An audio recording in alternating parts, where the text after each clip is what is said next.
আসসালামু আলাইকুম ওরহমতুল্লাহ। আজকে আমরা বিখ্যাত ঐতিহাসিক ঔপন্যাসিক এনায়েতুল্লাহ আলতামাসের হেজাজের তুফান গ্রন্থের বা উপন্যাসের দ্বিতীয় খণ্ড শুরু করছি। সিঁড়ির শাহী কামরা থেকে চিৎকার ভেসে এলো, ভেঙে খান খান হয়ে গেল নিঃশব্দ রাতের স্তব্ধতা। তখন কামরায় সিঁড়ি ও তার লোক দুটির নিথর দেহ গড়াচ্ছিল।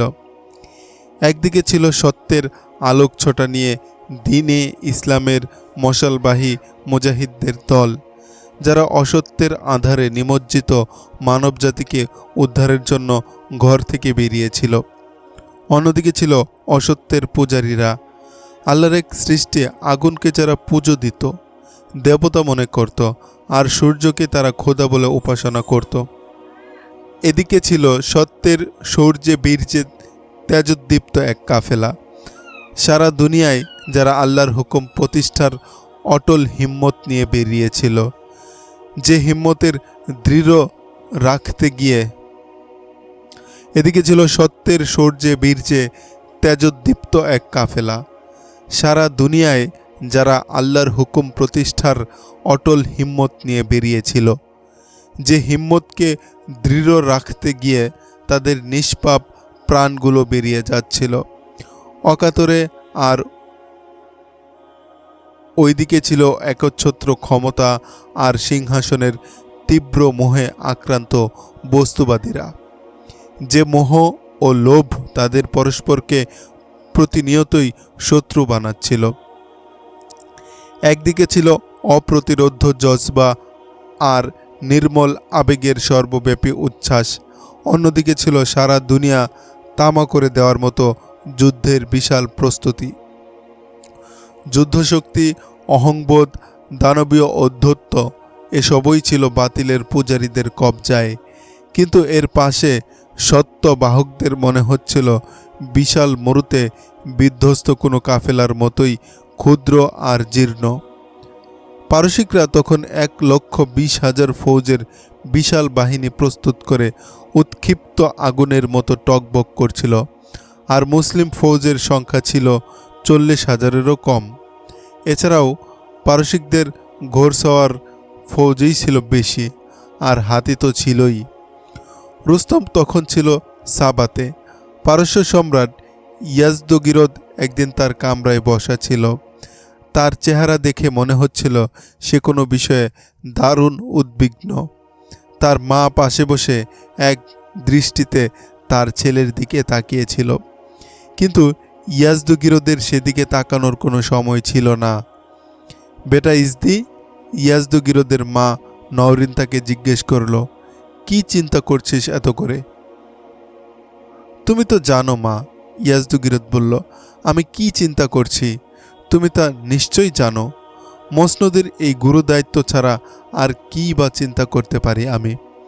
সালতানাতে ফারেসের বিপদের কথা চিন্তা করতে করতে আমার রাতের ঘুমও হারাম হয়ে গেছে। আমাদের কাছে ফৌজও কি কিছু কম আছে রে বেটা? নওরিন বলল, নিজেকে এমন পেরেশানির মধ্যে রেখে কষ্ট দিস না বেটা। আমি তো শুনেছি আরবদের ফৌজও আমাদের চেয়ে অনেক অনেক কম। বুয়ুবের যুদ্ধেও আরবদের ফৌজও আমাদের চেয়ে কম ছিল মা, ইয়াজদগিরদ বলল।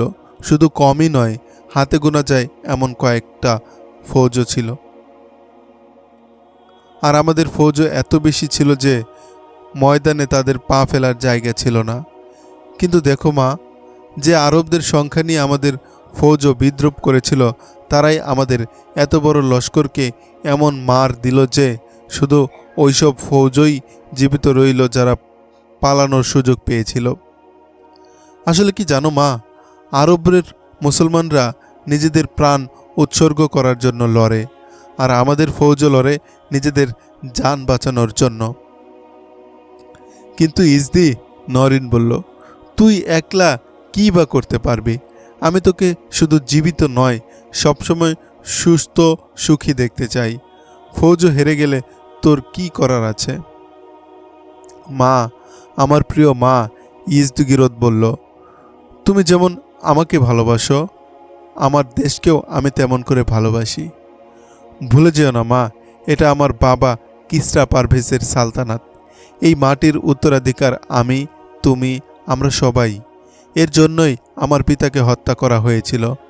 এটাও মনে রেখো, এদেশের জনসাধারণই আমাকে এখানে এনেছে। এর মর্যাদা আমাকে রাখতে দাও মা। কেউ যদি আমাকে এই নিশ্চয়তা দেয় যে আমার প্রাণের বিনিময়ে সালতানাতে ফারেস চিরদিনের জন্য নিরাপদ ও বিপদমুক্ত হয়ে যাবে, তাহলে এখনই আমার প্রাণটি দিয়ে দেব। এমন কথা বলিস না ইজদি বেটা আমার, মা ছটফটে গলায় বলল।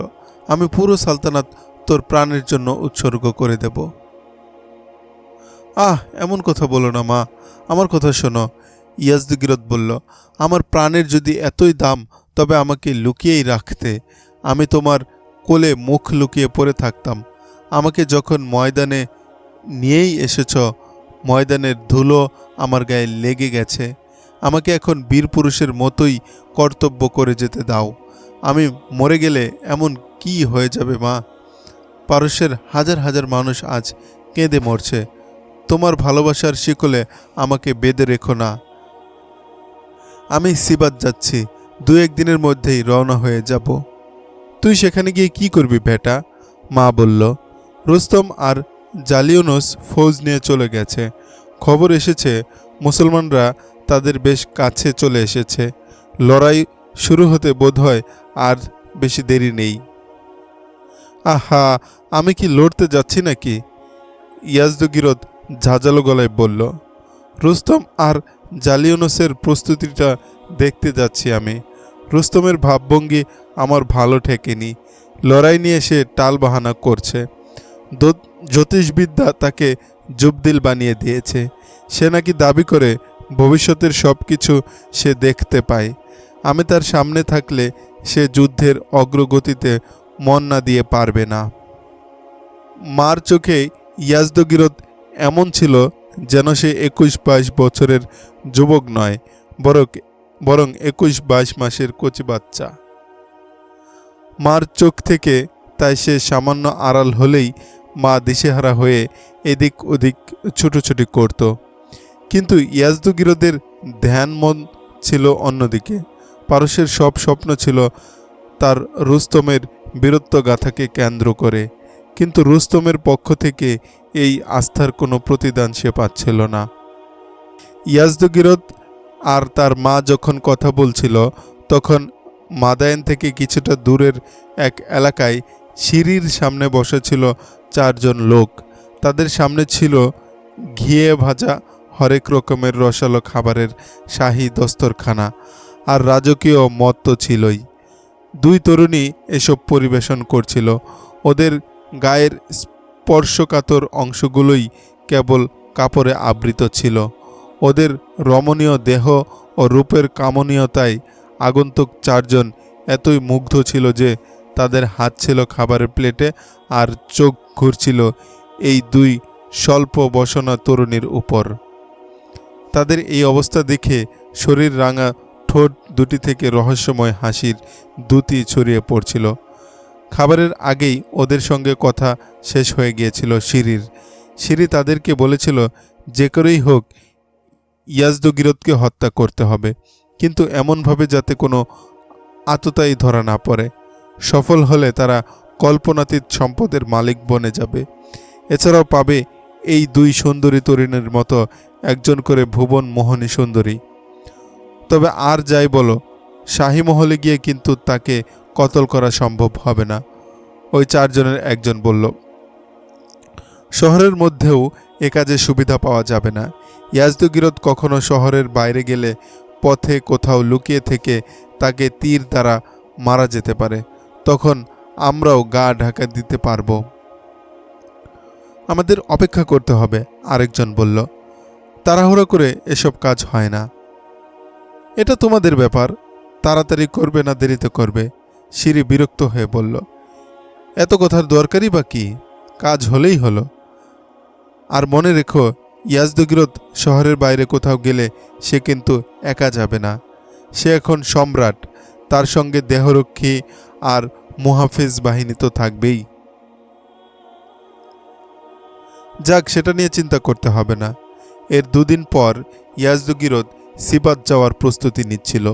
নওরিন তাকে প্রাণপণ বাধা দিয়ে যাচ্ছিল। কিছুই হবে না মা, ইয়াজদগিরদ নওরিনকে বলল। আমার কিছুই হবে না, আমি তো আর এখন কচি বাচ্চা নই। আজকে যাসনে, নওরিন কাঁদতে কাঁদতে বলল। দুদিন পর যা, আমি অনেক খারাপ একটা স্বপ্ন দেখেছি। আমি তোকে। দুনিয়াটা তো মা স্বপ্নেরই বাজার, স্বপ্ন তো দেখবেই, ইয়াজদগিরদ বলল। পারস্যের এই পবিত্র মাটিও আমার মা। আমি আমার পবিত্র মায়ের আব্রু সম্ভ্রম বাঁচানোর শপথ করেছি। না ইজদি, নওরিন তাকে তার দু বাহুতে শক্ত করে জড়িয়ে ধরে বলল। আজ আমি তোকে যেতে দেব না। আমার মন বলছে আজ কিছু একটা নিশ্চয়ই হবে। যুবা পুরুষ ইয়াজদগিরদের শরীরে যৌবনের উত্তাল রক্ত বইছিল। রক্তের এই উত্তাল প্রবাহে মাতৃস্নেহের স্নিগ্ধতা কোথায় ভেসে গেল। ইয়াজদগিরদ এক ঝটকায় তার মার বাহুবন্ধন থেকে মুক্ত হয়ে গেল। তারপর ঘরের পরিচারিকাকে ডেকে তার মাকে সেখান থেকে নিয়ে যাওয়ার নির্দেশ দিল। ৩-৪ জন পরিচারিকা এসে নওরিনকে ভেতরে নিয়ে গেল। ইয়াজদগিরদ বাইরে এসে ঘোড়ায় সাওয়ার হয়েও মহল থেকে মায়ের আহাজারি শুনতে পাচ্ছিল। ইয়াজদগিরদ ইচ্ছা করলে তার মাকে সঙ্গে করে সিবাত নিয়ে যেতে পারত, কিন্তু এ সংশয় সঙ্গে নেয়নি যে কদমে কদমে নওরিন তার ছেলের জন্য বাধা হয়ে দাঁড়াত। ইয়াজদগিরদের আগে পিছে মুহাফিজ বাহিনীর ঘোড়সওয়াররা ছিল। এক জেনারেলও ছিল তাদের সঙ্গে। শহর থেকে বের হয়ে যখন সে কিছু দূর এগিয়ে গেল, তার মা তখন কাঁদতে কাঁদতে প্রায় বেহুশ হয়ে যাচ্ছিল। আমাকে শহরের কিল্লায় পৌঁছে দাও তোমরা, নওরিন চিৎকার করল। আমার ইজদির চলার পথটা আমি দেখতে চাই। শহরের কেল্লার বুরুজে তাকে নিয়ে যাওয়া হলো। নওরিন দেখল তার বেটার ফৌজি কাফেলা অনেক দূর চলে গিয়েছে। তার চোখ দিয়ে অশ্রু নয়, যেন নদী বয়ে যাচ্ছিল। সবাই জানত নওরিন তার ছেলে ছাড়া কিছুই বুঝত না, তাকে তার চোখের আড়াল হতে দিত না। কিন্তু সেদিন নওরিনকে যেন অন্য কিছুতে পেয়েছিল। তার নিজেকে সে মোটেও নিয়ন্ত্রণে আনতে পারছিল না। সে ছিল এক মায়ের মন। তার প্রাণ ভোমরাটাই যেন ছিল তার পিতৃহীন পুত্রের মধ্যে। তার মনে কোনো এক অজানা সংকেত বাজছিল কয়েকদিন ধরেই। তাকে যেন কি বলছিল তার ইজদি কোনো বিপদের মুখে পড়তে যাচ্ছে। ভালোই ভালো সে ফিরতে পারবে তো? তার এই শঙ্কা একেবারে অবান্তরও ছিল না। সিঁড়ির ভাড়া করা সেই 4 খুনি জানতে পেরেছিল ইয়াজদগিরদ সিবাত যাচ্ছে। শাহী মহলে তার নিযুক্ত গুপ্তচর ছিল। সিঁড়িকে সেই এ খবর পৌঁছে দেয়। ভোর হতেই 4 খুনি ঘোড়ায় চড়ে বসল। সিবাতের রাস্তায় তারা এমন একটি জায়গায় উৎপেতে রইল যেখান থেকে ইয়াজদগিরদকে তীর মেরে খুব দ্রুত পালাতে পারে। সেটি ছিল একটি ঘন ঝোপ বিশিষ্ট টিলা। ঘন ঝাড় আর পাহাড় সমান উঁচু গাছে টিলাটি প্রকৃতির মধ্যে প্রায় লুকোনো ছিল। টিলার আঁচলের কাছে ছিল একটি ছোট ঝিলের মতো ঝর্ণা ধারা।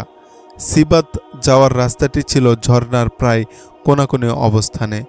টিলার পিছনে সামান্য ব্যবধানে একটি পাহাড় ছিল।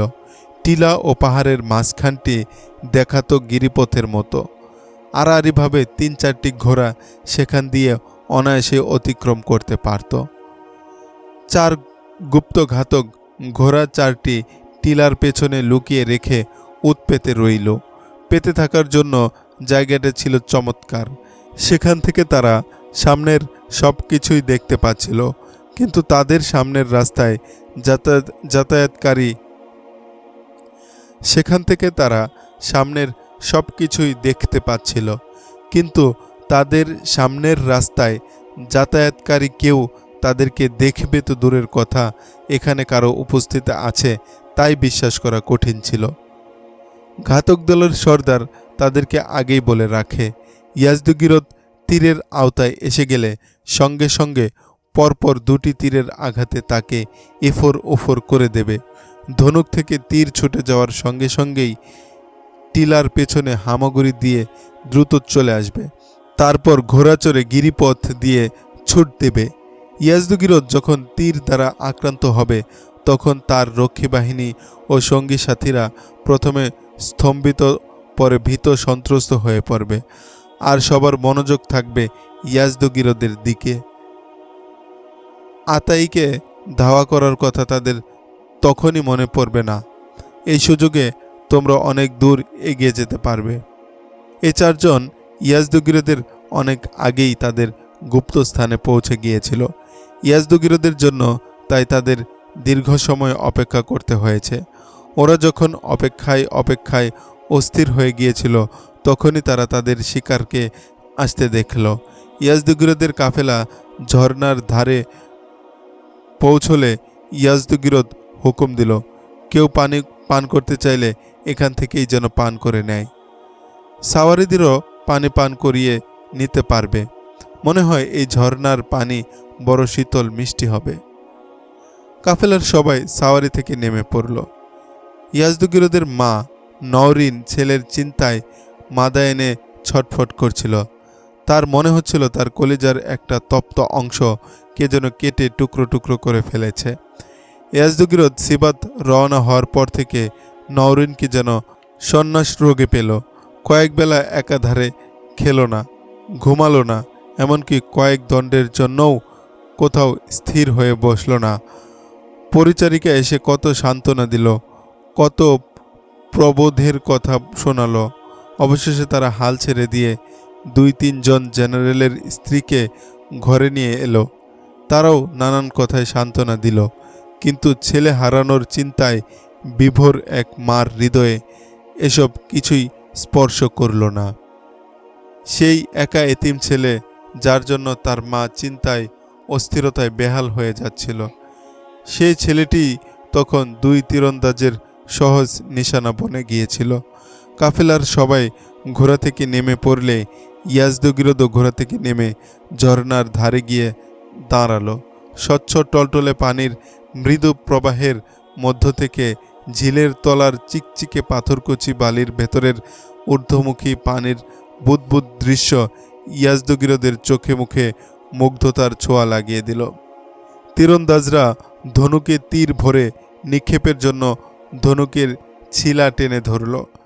সে সময় ইয়াজদুগিরদ আবারও প্রকৃতির এই মনোলোভা শোভার মধ্যে হারিয়ে গেল। তাকে একথা বলে দেওয়ার মতো কেউ ছিল না যে এই মুগ্ধতা নৈসর্গিক শোভার মধ্যে হারিয়ে যাওয়ার আরেক অর্থ জীবন থেকেও হারিয়ে যাওয়া। এই বলে কেউ সাবধান করে দেওয়ার ছিল না যে তোমার জীবনের আর মাত্র 2-1টি মুহূর্তই অবশিষ্ট আছে। তখনই ঘটল ঘটনাটি। হঠাৎ তীর নিক্ষেপের সরসর আওয়াজ ভেসে এলো। ধনুক থেকে তীর ছুটে এলো, কিন্তু সেই তীরের লক্ষ্য ইয়াজদুগিরদ ছিল না, বরং সেই 2 তীরন্দাজের এক তীরন্দাজ এর লক্ষ্যস্থল ছিল। তীরন্দাজটি ইয়াজদুগিরদকে তার তীরের আওতায় এনে যখন তীর ছুটতে যাবে তখনই ইয়াজদুগিরদ কি মনে করে যেন সেখান থেকে সরে গেল। ছুটে আসা তীরটি এই তীরন্দাজেরই বাহু ভেদ করে তার শাহরগের অনেকখানি নিয়ে আরেক দিক দিয়ে বেরিয়ে আচমকা থেমে গেল। তীরন্দাজের গলা থেকে মরণ চিৎকার বেরিয়ে এলো এবং তার তীর ধনুক হাত থেকে পড়ে গেল। পর মুহূর্তে তীরন্দাজটিও তার পতিত তীর ধনুকের পাশে ধপাস করে পড়ে গেল। তার সঙ্গীটি অবস্থা বেগতিক দেখে দৌড়ে পালানোর পথে নেমে গেল, আর অন্য 2 সঙ্গী ছিল পাহাড়ের নিচে আত্মগোপন করে। তারা পায়ের আওয়াজ শুনে ভাবল তাদের সঙ্গীরা ভালোই কাজ শেষ করে এগিয়ে আসছে, এখন আর দেরি করা ঠিক নয়। তারা লাফিয়ে ঘোড়ায় চড়ে ঘোড়া ছুটিয়ে দিল। কিছুক্ষণের মধ্যেই তারা পেছনের পাহাড় অতিক্রম করে নিরাপদে চলে গেল। ঘোড়ার খুরের আওয়াজ শুনতেই ইয়াজদুগিরদ ও তার কাফেলার সকলের কান খাড়া হয়ে গেল। কিছুক্ষণের মধ্যেই তারা ঘোড়ার খুরধ্বনি দূরে মিলিয়ে যেতে শুনল। তৃতীয় সাওয়ারটিও ততক্ষণে পালিয়ে গেল। চতুর্থ জন শুধু তীর বিদ্ধ হয়ে টিলার উপর পড়ে রইল। টিলার উপর দিয়ে 2 জন এক মানুষ সমান উঁচু ঘাস ও ঝোপঝাড়ের মধ্য দিয়ে লুকিয়ে লুকিয়ে তীরন্দাজের কাছে গিয়ে পৌঁছল। আততায়ী তীরন্দাজটি তখনও ছটফট করছিল, আর শাহরুখ থেকে ফোয়ারার মতো রক্ত ছিটকে পড়ছিল চারদিকে। লোক দুটি ছটফট করতে থাকা তীরন্দাজটির পা ধরে হেঁচড়ে ঝর্ণার উঁচু পাহাড়ের দিকে নিয়ে গেল, তারপর টিলার নিচের দিকে গড়িয়ে দিল। তীরন্দাজটি গড়াতে গড়াতে ঝর্ণার ঢালু প্রান্তের একেবারে শেষ দিকে সমতল জমিতে গিয়ে ইয়াজদগিরদকে ঘিরে সৃষ্ট জটলার কাছে পড়ল। ইয়াজদগিরদ সহ কাফেলার সবাই টিলার উপরের দিকে তাকালো। সেখানে দুজন লোক দাঁড়ানো ছিল। দুজনেই নিচে নেমে এলো এবং ইয়াজদগিরদের কাছে গিয়ে দাঁড়ালো। সারান? ইয়াজদগিরদ তাদের একজনকে চিনতে পেরে বিস্মিত গলায় জিজ্ঞেস করল, আপনি এখানে কি ভাব? এসব কি? কে এই লোক? সারান নওরিনকে অনেক কষ্টে ভালো মন্দ অনেক কিছু বুঝিয়ে ইয়াজদগিরদকে তার মার নিরাপদ কোল থেকে মাদায়ানের মসনদে বসিয়েছিল। নওরিন কোনো মতেই রাজি হচ্ছিল না, কিন্তু প্রার্থী যে ছিল সারানের রক্ত যে ইয়াজদগিরদের শরীরে বইছে, নওরিন সেটা ভুলে যায়নি। শেষ পর্যন্ত সে তার সারানকে ফেরাতে পারেনি, কিন্তু সারানকে একটি কঠিন শর্ত মেনে নিতে হয়েছিল। সেটা হলো ইয়াজদগিরদের নিরাপত্তার সব দায়িত্ব সারানকেই বহন করতে হবে। সারান এটা শুধু দায়িত্ববোধেই নয়, তার রক্তের দাবিতেও তা যথাযথ পালন করে যাচ্ছিল। সেই সারানকেই এখন ইয়াজদগিরদ একটি লোকের সঙ্গে মাদায়ান থেকে বহু ক্রোশ দূরের এক ঝর্ণার ধারে দেখছিল, আর দেখছিল টিলা থেকে গড়িয়ে পড়া তীরবিদ্ধ এক আততায়ীকে। সারান ইয়াজদগিরদকে জটলার মধ্য থেকে আড়ালে নিয়ে গেল। পারস্য সম্রাটের সামনে তো লোকেরা সিজদায় নুয়ে পড়ত, কিন্তু পারস্যের এই সম্রাট সারানের পিছু পিছু এমনভাবে গেল যেন সে কোনো প্রজা। তোমার হয়তো মনে আছে ইয়াজদগিরদ, সারান বলল, তোমার মার কাছে আমি প্রতিজ্ঞা করেছিলাম তোমার ছেলের নিরাপত্তার ভার আমার হাতে থাকবে। তুমি সিবাতে রওনার সময় কারো মাধ্যমে আমার কানে পৌঁছলো 4 ঘোড়সওয়ার তোমাদের শহর ছাড়ার আগেই শহর থেকে বের হয়েছে। যে এই সংবাদ দিয়েছে সে এদের ব্যাপারে সন্দেহ করছিল। সে একথাও বলছিল সেই 4 ঘোড়সওয়ারের সঙ্গে তীর-তুনিরও রয়েছে। সন্দেহ আমারও হয়েছিল। আমি আমার বিশ্বস্ত এক লোক নিলাম, একটি তীর আর একটি তুনির নিয়ে 4 ঘোড়সওয়ারের সঙ্গে বেশ দূরত্ব রেখে তাদের পেছনে বেরিয়ে পড়লাম। এই ঝর্ণার ধারে এসে ওরা পাহাড়ের ভেতর চলে গেল। আমি বুঝে গেলাম এদের কোনো ভয়ঙ্কর ইচ্ছে আছে। ঘোড়াগুলো ওরা নিচে ছেড়ে উপরে উঠে গেল। আমরা দুজন তাদের থেকে নিরাপদ দূরত্বে ছিলাম। আমাদের ঘোড়া দুটি অনেক দূরের এক ঝোপের আড়ালে লুকিয়ে ফেললাম। তারপর লুকিয়ে ছাপিয়ে টিলার উপর চড়ে হামাগুড়ি দিয়ে ওদের কাছাকাছি চলে গেলাম। ওই যে উপরে দেখো, আমাদের লুকানোর জায়গাটি কি চমৎকার ছিল। নিশ্চিত করে জানতাম না এরা কি করতে চাচ্ছে, তবে সন্দেহ ছিল এরা হয়তো তোমাদের উপরেই আক্রমণ করবে। আরেকটা সন্দেহ ছিল, তোমাদের সঙ্গে যেসব জেনারেলরা এসেছে তাদের কাউকে হয়তো এরা হত্যা করতে এসেছে। তোমরাও এসে গেলে তোমাদের দেহরক্ষী বাহিনী তোমাকে ঠিকই ঘিরে রেখেছিল, কিন্তু ওপর থেকে তোমাকে সহজেই তীরের নিশানা বানানো যেত। তুমি যখন ঝর্ণার ধারে এখানটায় এসে দাঁড়ালে তখন 2 তীরন্দাজ তুনির তীর ভরে তোমাকে নিশানা বানাতে লাগলো। আমাদের কাছে একটাই তীর ছিল, তা দিয়ে একজনকে তো আমরা ঘায়েল করতে পারতাম, কিন্তু আশঙ্কা ছিল একজনকে আমরা তীর বিদ্ধ করলে আরেকজন তোমার উপর তীর চালাবে। একজনের গর্দান যখন আমাদের তীরে হেলে পড়ল, দ্বিতীয়জন তখন পালানোটাই শ্রেয় মনে করল। এরা কারা ছিল? ইয়াজদগিরদ জিজ্ঞেস করল।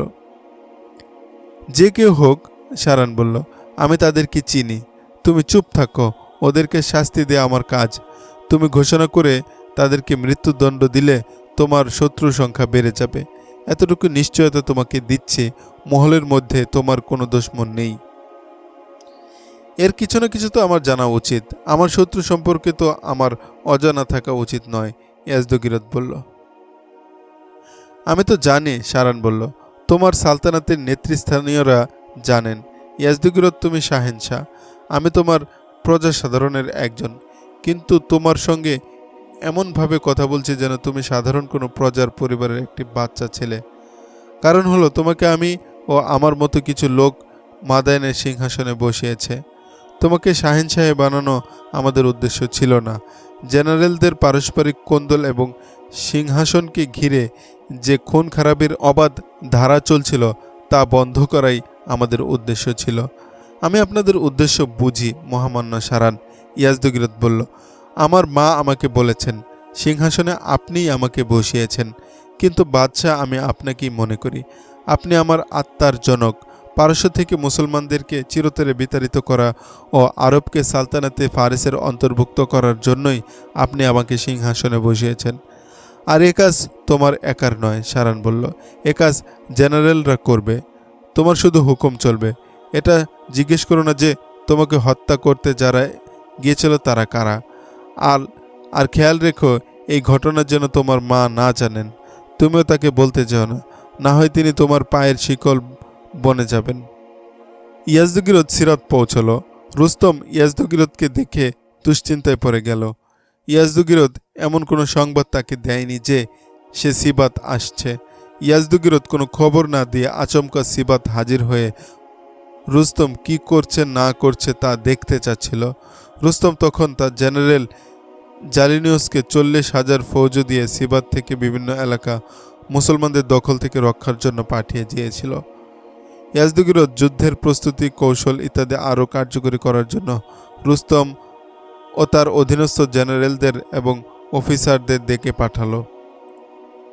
আমি তো খুবই আশ্চর্য হচ্ছি যে তোমরা মুসলমানদেরকে এত ভয় পাও কেন, ইয়াজদুগিরত বলল। আমি ওই আরবদের প্রথমবারই দেখেছি। ওদের প্রতিনিধি দল আমার দরবারে এসেছিল, বলেছিল আমরা আমাদের স্ব গোত্রের সর্দার ও সম্ভ্রান্ত ব্যক্তিবর্গ। তারা আমাকে বলল, হয় মুসলমান হও, না হয় কর আদায় করো। যদি এর কোনোটাই পছন্দ না হয় তবে এই তরবারি আমাদের মধ্যে ফয়সালা করবে। আমার দৃষ্টিতে এই মুসলিম জাতি নেহায়তেই এক নিম্নমানের জাতি। তাদেরকে আমি বলেছিলাম, তোমরা হতদরিদ্র অভুক্ত এক জাতি, তোমাদেরকে আমি খাবার সরবরাহ করব। এমন এক বাচ্চা তোমাদের জন্য পাঠাবো যে তোমাদের সঙ্গে কোমল আচরণ করবে। তারপর মাটি ভর্তি একটা টুকরি আনতে বললাম। হুকুম দিলাম, এদের মধ্যে যে নিজেকে সবচেয়ে সম্মানিত লোক মনে করে তার মাথায় এই টুকরিটি রেখে এদের সবগুলোকে মাদায়েন থেকে গরুর মতো হাঁকিয়ে বের করে দাও। আমি খুবই আশ্চর্য হলাম। এদের একজন সামনে এসে বলল, আমি সবচেয়ে সম্মানিত ও সম্ভ্রান্ত, টুকরিটি আমার মাথায় রেখে দাও। আমি ভেবেছিলাম এরা রেগে যাবে বা দরবার থেকে বেরিয়ে যাবে, কিন্তু আহাম্মক আর কাকে বলবো। এদের একজন টুকরি মাথায় নিয়ে সকলকে সঙ্গে করে নিয়ে বেরিয়ে গেল। সম্মান আর ব্যক্তিত্ব বোধ কাকে বলে এর অনুভূতিটাই তো এই মুসলমানদের মধ্যে নেই। শাহে ফারেস রুস্তম ঘাবড়ে যাওয়া গলায় বলল, লোকটি কি মাটি ভর্তি টুকরিটা তার সঙ্গে করে নিয়ে গিয়েছিল? সঙ্গে করেই তো নিয়ে গেল, ইয়াজদুগিরত বলল। যে লোক ওদেরকে শহর থেকে বের করে দেওয়ার জন্য গিয়েছিল সে ফিরে বলল, যে টুকরি স্বেচ্ছায় নিজ মাথায় নিয়েছিল সে শহর থেকে বের হয়েও টুকরিটা ফেলে দেয়নি, বরং নিজ ঘোড়ার উপর তার সামনে যত্ন করে ধরে রেখেছিল। শেষ পর্যন্ত ওটা নিয়েই শহর থেকে বের হয়ে গেল। অনেক খারাপ কাজ হয়ে গেল শাহেনশাহ ফারেস, রুস্তম কম্পিত গলায় বলল। এত বড়ই অশুভ ব্যাপার হলো। আপনি তো আপনার নিজ দেশের মাটি তার মাথায় তুলে দিয়েছেন, এতে সমস্যাটা কি হলো? ইয়াজদুগিরত বিস্মিত কণ্ঠে জিজ্ঞেস করল। এর জবাব গণক ও জ্যোতিষবিদ্যায় রয়েছে, রুস্তম বলল। আপনি আপনারই মাতৃভূমির এক টুকরো মাটি তার মাথায় তুলে দিলেন, এতে এই ইঙ্গিতই দিয়েছেন যে পারস্যের এই জমিন তোমাদের। শাহে ফারেস, মুসলমানরা যদি সেই মাটির টুকরি ফেলে দিয়ে না থাকে এবং তাদের সঙ্গে নিয়ে গিয়ে থাকে তবে পারস্য থেকে বিতাড়িত হওয়ার প্রস্তুতি নিন। ওদিকে আসেম বিন আমেরকে যেন কৌতুকে পেয়েছিল। তিনি হাসতে হাসতে তার মাথায় রাখা মাটির টুকরিটি সিপাহসালার সাদ ইবনে আবি ওয়াক্কাস রাদিয়াল্লাহু তাআলা আনহু এর সামনে রেখে বলেছিলেন, মোবারক হো পারস্যের সম্রাট তার দেশের মাটি নিজেই আমাদেরকে উপহার দিয়েছেন। সাদ রাদিয়াল্লাহু তাআলা আনহু খলিফা উমর রাদিয়াল্লাহু তাআলা আনহু এর কাছে পত্র পাঠালেন যে পারস্যের সম্রাট আমাদের প্রতিনিধি দলের সঙ্গে এতই অপমানজনক আচরণ করেছে যে মাটির একটি টুকরি আসিম বিন আমরের মাথায় রেখে সবাইকে মাদায়েন থেকে বের করে দিয়েছে।